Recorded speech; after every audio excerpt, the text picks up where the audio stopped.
मित्रांनो, सगळ्यात पहिले गुगलवर या माझी लाडकी बहीण योजना फॉर्म टाईप करा आणि फर्स्ट वेबसाईटला क्लिक करून घ्या आणि असे होम पेज ओपन होईल.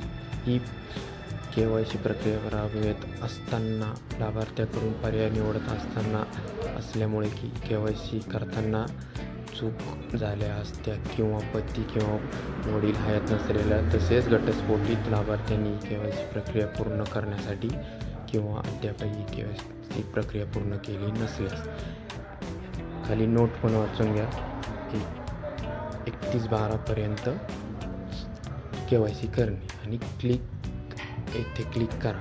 ते क्लिक करून घ्या. क्लिक केल्यानंतर इथे तुमचा आधार कार्ड क्रमांक टाकून घ्या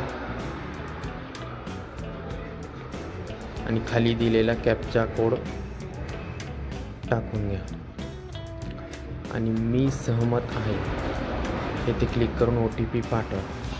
आणि जो काही तुमचा आधारला नंबर येईल OTP येईल तो OTP इथे टाकून घ्या.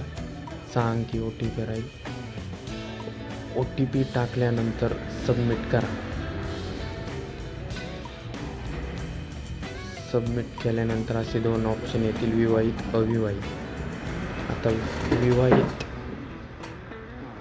पती हयात आहे.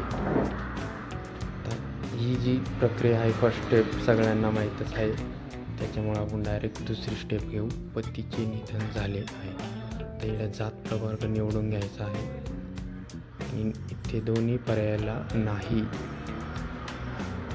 करून घ्यायचं आहे आणि या 2 टिकला क्लिक करून सबमिट करा. या पर्यायावर क्लिक करून तुमची KYC पूर्ण होईल. तर तिसरा ऑप्शन घटस्फोट, इतर मागासवर्ग कॅटेगरी निवडून घेऊ. नाही सेम तीच प्रोसेस आणि सबमिट करा. खाली सबमिट केली KYC पूर्ण होईल. आता आपण तिसरा ऑप्शन घेऊ. आता तिसरा ऑप्शन काय ते पण लगेच इथे तुमचा आधार कार्ड नंबर टाकून घ्यायचा आहे. आधार कार्ड नंबर टाकल्यानंतर खाली दिलेला जो कॅप्चा कोड आहे तो टाकून घ्यायचा आणि मी सहमत आहे इथे टिक करून OTP पाठवा. तर जो काही आधारला नंबर आहे त्याच्यावर 6 अंकी OTP आलेला असेल तो टाकून सबमिट करा.